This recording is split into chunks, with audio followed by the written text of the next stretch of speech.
Kia ora. Koto katoa. Hi everyone, I am Lloyd and I am local. This amazing guy, Mackenzie, was able to establish his business, the Ratbag jeweler, from the garage. I hope you will enjoy watching the video and learn something out of it, especially with the strategies and techniques of Tina as a mom who raised a wonderful man, Mackenzie. So without further ado, I would like to introduce you here with me is Mac and Tina. Hello, Tina. Hello. Hello, Mac. Yeah. So how are you doing? Pretty good. Beautiful day. Nice to meet you. Nice to meet you too. Thank you, and I appreciate your time. It's a pleasure. Yeah, a pleasure. yeah. Whatever we can do to support. Tell us about your story, about Mac. We your come from journey. UK. We've been in New Zealand now for 18 years. Mackie was 4.5 when we came here. Just a very active little boy. He's got an older sister, Kalye. And we started having difficulty in his beginning school years with just socialisation. There, little things would creep in where he wasn't mixing like he should do. Would you say that, Mac? Yeah, I mean, not meshing. Not making the contacts that you would normally make. He was a little bit delayed in his speech, but we just thought that was a boy, and he was just being probably a bit lazy. And huge frustration, like when they were teaching him the alphabet, he'd get really fed up and say, I'm sick of that Annie apple, meaning I've digested it, because I think their speech is slow. They have a job to converse, then often they're thought of as being probably delayed, but they're not, they're actually advanced. So there's a huge frustration in the way people react with them. He could read a teacher before they understood him, pick up on their unspoken cues, so he knew what they were thinking. It's been a long journey. We have had to fight hard. We don't like to say it's a disability because they're different, but it's almost an unseen disability. And I used to hate saying this, but if they were in a wheelchair, they would get immediate help. Because these children have a difficulty in school and a difficulty with processing, they can't access help easily, not when we were in school anyway. So we used to have to fight very hard for help within the school, because it's very hard for a teacher with 25, 30 children to give them the individualised care that they need. I think the classroom setup wasn't good for them because they don't like bright lights and the noise affects them, and they get bored quickly. To keep them on task was difficult. So we had a job to keep Mac in school for long periods in the day. We'd often get sent home, or once he was stood down because they had a school inspection. All this sort of stuff was going on, which was, comments like, when he was little, how did you get him in a normal school? We have been lucky in the fact that I fought hard for Mackie, quite vocally. I have a nursing background, so I'm not scared to stand up and fight for. It's almost like to help people. And he was our son, and it was, what are we going to do? Are we going to sit down and just let him fall through the slats, or are we going to fight hard and get him the help he needs? And you don't want a label for these children, but without the label, it's a bit like the chicken and the egg. You can't get the specialised help they need. And met some amazing individuals that have helped him. His one-to-ones have been incredible. If you get the right people and the right teachers, these kids can just reach for the stars. So he's had some amazing one-to-ones, and without them, I wouldn't have made it. Mac wouldn't have got through. And a couple of really good teachers that have been behind him. If they're behind these kids and they understand them, then they have more opportunity, more help, more understanding. And I think the more they are accepted and relaxed they feel in their environment, the more they try. So more of like someone is behind their back, supporting them in all aspects. How do we set the classroom up? I mean, we had a wonderful headmaster that when he went to intermediate gave Mac his office until he was brave enough to come and be with the classroom. And he was a Maori headmaster, who said Mac walks to the beat of his own drum, and as long as he's walking to the beat of it, meaning as long as he's allowed to be who he is, we have no problems. It's when they're treated as different, you have the problem. How's Matt in terms of growing up at home? Like, how's the support from family, relatives? Yeah. What would you say, Matt? They've been like supporting me non-stop. Like, Your sister's your biggest advocate. yeah, I mean, all of my life, basically, just giving me that support really helped me. You know, there were times that I was just like sad that I didn't really get along with my peers and all that sort of stuff. Like, there have been emotional times throughout my life. I mean, of course, there will be for people like me. You got there. I got there. I got there in the end. I mean, look at me now. I mean, I'm alive. Kelly's 28. She's a trained nurse now, and she is his biggest critic. You know, very tough on him, but for the right reasons. She wants him to be as independent in his life as he can.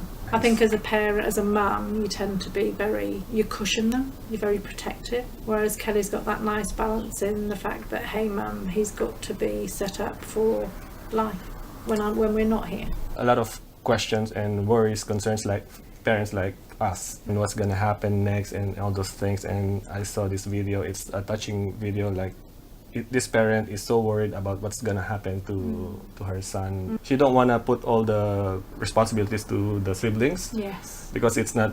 It's huge. It's huge. I think that's the biggest thing for Kelly is that because there's only the two of them and we're a small unit because we have emigrated to New Zealand. Yes, we've got friends, but it's not family. What will be will be. And I think as long as they get the support and the love, and you give them as much information and set them up as well as you can, I think you have to believe that they're pretty smart. They're pretty smart kids. Matt's pretty onto it, and I know that he would be fine. I truly believe these children are here for a reason. You know, they bring change. They are non-judgmental. They accept people, which is, I wish it would be reciprocal, for who they are, you know? And I think that is how humanity should be. Yeah, spot on. And to look for their strengths, not their weak. We're so busy worrying about what they can't do instead of seeing them for who they are. We look for always in special needs, what's wrong with them, you know? Always what's wrong, what are they not doing? But how about, hey, look what they can do. You know, they think outside of the square. We worry as parents, but I think we should speak proud and loud about these children. Fight their corner. Try and change public opinion. Humanity's got to come through. You know, we've got to start caring about one another. We've got to accept one another. And I think success is not always about achievement in education or jobs. I think it's about how you treat other people. You know, I think the world has got to change. I think these children will change the world. There's more of them. If you look, it doesn't look as if it's genetic. There's too many of them. Yeah. And there is one psychologist that said, I believe this is the next wave or evolution, you know, people changing. Yeah, I agree with that. Yeah. As we were talking about, a lot of successful people we know them. I mean, like, they're always on camera, and then we wouldn't know that they are on the spectrum, but yeah.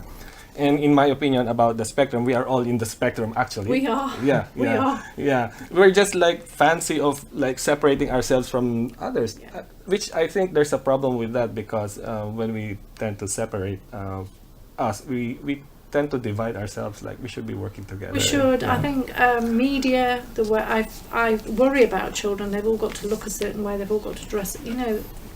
Where is the difference? Where's the individuality? Yeah. We've all got to look like this, and we've all got to have the same hairdo and labels, and what a boring world. What a boring world. You know, where are the individuals that bring about excitement and change? And I think that's where our children sit. Hey, what is important in our life? And I think that was a huge hit. Matt loved lockdown because we were all together as a family. Yeah. You know, and this brought about the business, so it was an amazing time for us, you know. And then we met Sarah, and it was like we were off, but it was lovely because it gave Mac a platform to say, And we asked his permission because we don't want to give him a label, but if he can help one parent, just one, then to me, you can't buy that. Yeah, that's a huge difference. So that's one of the reasons why me and my wife is also putting this up as well. If we can get even just the tiniest information out of a parent, experienced parent like you, and give that person an idea as well, and it worked, I think that will make a huge difference for that parent and family. I think we've got to, start and realise that we're all different, and we need to be kind to one another, especially people who are we call different. I mean, they would say that we're different. Who's normal? I'd have to say, who is the normal one? We say that Mac is the most normal in our family. That's right. He's got it together. Mac looks at us a lot and says, what's your problem? When I was talking with my wife and we were talking about my son, the youngest, we went to a GP, and the GP also gave us an information like he might be in the spectrum. The GP did mention that the spectrum, the normal spectrum is kind of wide, and very wide. I told my wife, what's normal? I mean, I never signed up for a criteria of a normal person, and then when you gave birth, no one from the nurse unit asked me to sign like this should be the normal behavior. That's my concern. I mean, like, we keep on labeling on what's normal and what's not. Because it's bad enough being told your child is different. It's even worse when you've got to go to these people and shout, scream to get what you want. It's like, are you really going to put me through that? So then you have, they've got to have a label, which you don't want to give them a label, but you can't get the help without the label. Then you have group special education who work separately. Then you have your RTLBs who work separately. They don't work together. They're all in separate units. They all do their own thing. Then you want to fight for one-to-ones, for the help, but they're limited with funding. You can't have them constantly. You can't build up a rapport with them. Then you go through, they're put through mental health, which I think is not where they sit. And you go down the, we're going to medicate this child route, which I fought very, very hard not to do, and he's maxed not on any medication. Helps to a certain extent, but we're medicating these children to fit in with the other children, unless there is a reason, and there's a lot of discussion. It's very open to opinion, but we didn't want to go that route. So it's very fragmented. I got frustrated because the system's fragmented. They gave us 6 different psychiatrists, and I remember standing up on Lake Tavern about to the hospital screaming at the top of my voice that because there's no continuity of care. I don't see how, we keep getting different people. You want continuity of care. You want somebody who can follow the plan through and know the child without you having to keep repeating numerous times about their history until you could scream. There's only so many times you can repeat that. It's an amazing psychiatrist from Hamilton. He put Mac on melatonin, which helped him to sleep, and once he was sleeping, his behaviour just improved and improved and improved. We hit speed bumps occasionally, didn't we, Mac? But on the whole, he got his level 2 NCEA. By hook or by crook, he got it. Wow. Which was that was huge. But then we hit a bump where he didn't want to stay at school. He could have stayed on an extra year, but he didn't want to be different and be the child that was held back.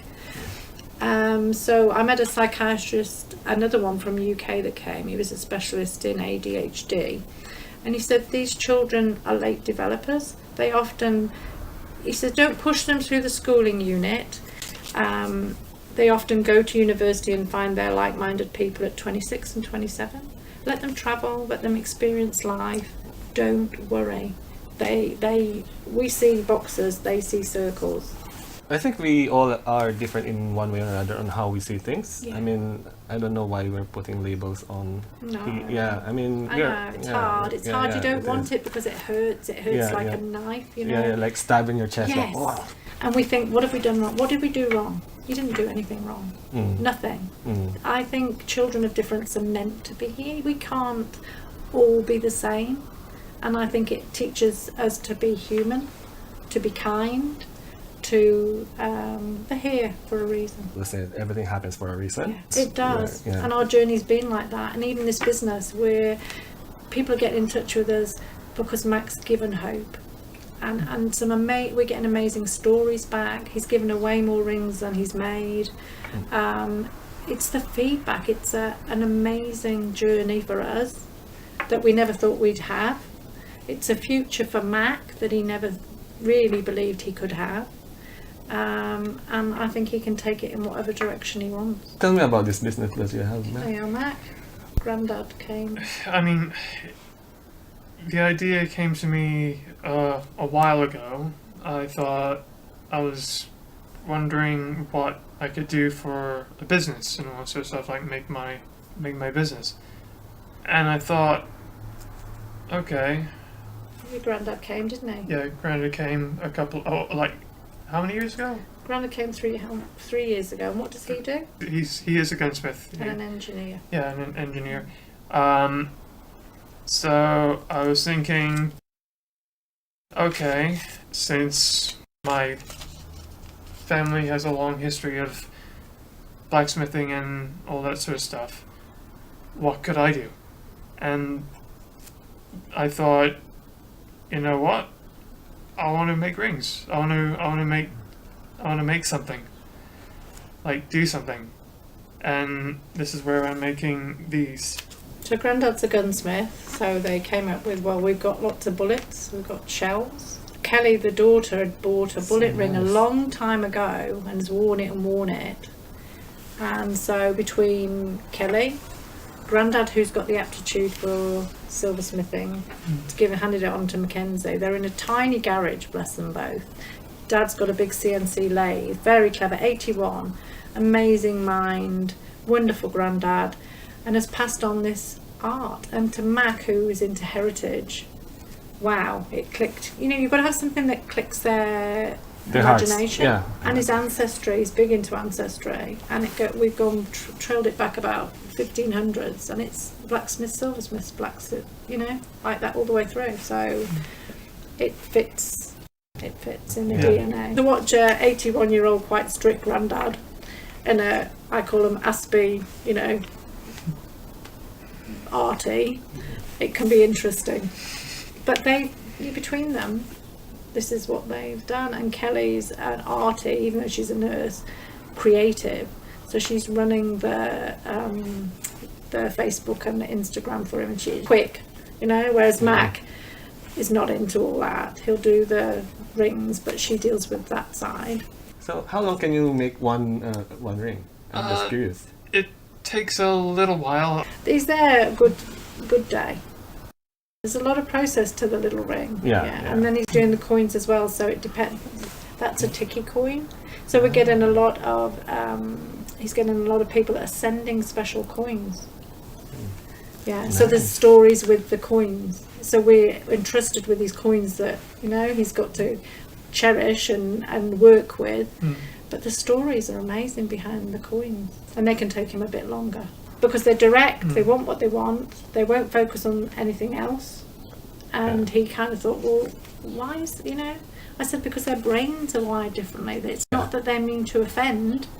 I said, look at it as he's from the moon, you're from Earth. You don't speak the same language. You've got to find a way to connect. And it's the special skill is connecting. Like a universal language type of thing. They're amazing because they grow to understand the world, not the world understand them. So it's like having 2 languages. You know, they've got to understand. And a lot of them won't pick up facial expression. We were lucky with Mackie does, but a lot of them don't. So it's hard for them because facial expressions are a big part of communication, and that's where they struggle. And they're very direct, so that we've upset a few people and nearly had a few skirmishes with adults. You know, when he was little, it'd be woof. It's awareness. I think Autism New Zealand are doing a good job, but I think that the education system is fragmented. I think they say they've not got funds, but to me, I think group special ed, RTLB, they should all be under one roof. There shouldn't be the separate groups. You shouldn't have to keep going to all these different places. It frustrates me because I think New Zealand's very small. I think it could be more centralised. I think they could pull together and use their resources to better effect. So that could be something that needs to be driven. Yeah. But she's back. also, You're back. There's something I'd like to tell you. There was this myth of Pandora's box. When she opened that box, all this bad stuff came out. But there was one little tiny thing that was left inside, and that was hope. That was the last bit of mischief that... Because when I make these rings, they're not just a ring. They're just a piece of hope that I can give to people. I've learned throughout my life that I can block that out. So I know what the effect of bullying is, and I've been bullied multiple times. But the one thing that I've learned is that I don't have to take that. And now I'm here. I mean, you're getting there, aren't you? Yeah, I'm here. Maybe just for a final information, do you have any advice? They're all different.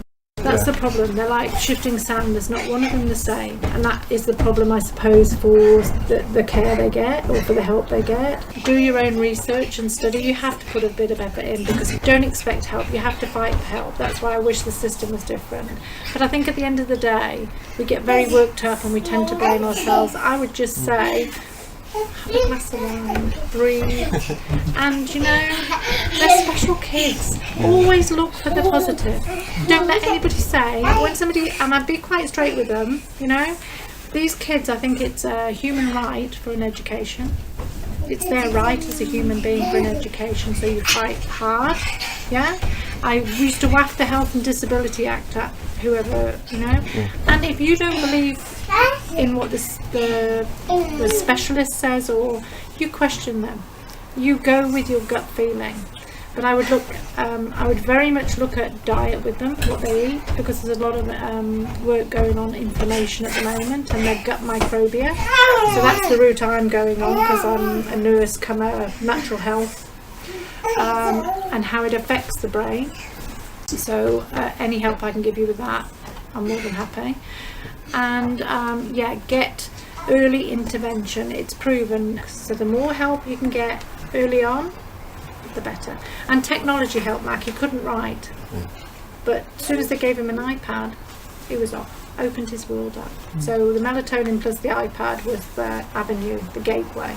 Plus the wonderful, wonderful one-to-ones that I can't thank. If I had $1 million, it wouldn't be enough. Find people who will fight your corner with you, and don't beat yourself up. It hurts. It really, I feel, don't. He is, you know what, it would never be without him. He teaches every day of our life. He teaches us something, not the other way around. I think our children are here to teach us, not the other way around. He said he picked us from up there. They pick special parents, so you must be special. So think of you and your wife as special. Because and that sounds a bit crass, but I think you're only given as much as you can handle in life. And you're given it for a reason, and you, I think, will take that baton and run with it. You've got the technology, run with it. And steer them no sugar if you can, because sugar is inflammatory. And we had an episode 2 weeks ago where he had huge anxiety. He had a tingling, numbness. He said his memory was going fuzzy, but he'd been binging on bread, carbs. And I felt bad, but we've had him off that, and he's not the same person 2 weeks later. So that would be my advice. I hope you did enjoy our episode today. Memuto te whakawa haere. Let's stop judging others. Memahi tahi tato. Let's all work together. Kia kaha. Stay strong.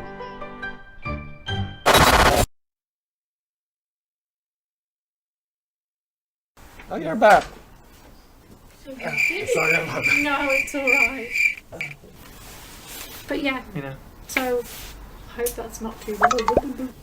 That I can do to also give hope, but also I can Get to Japan, can't you? it's also a project that I can do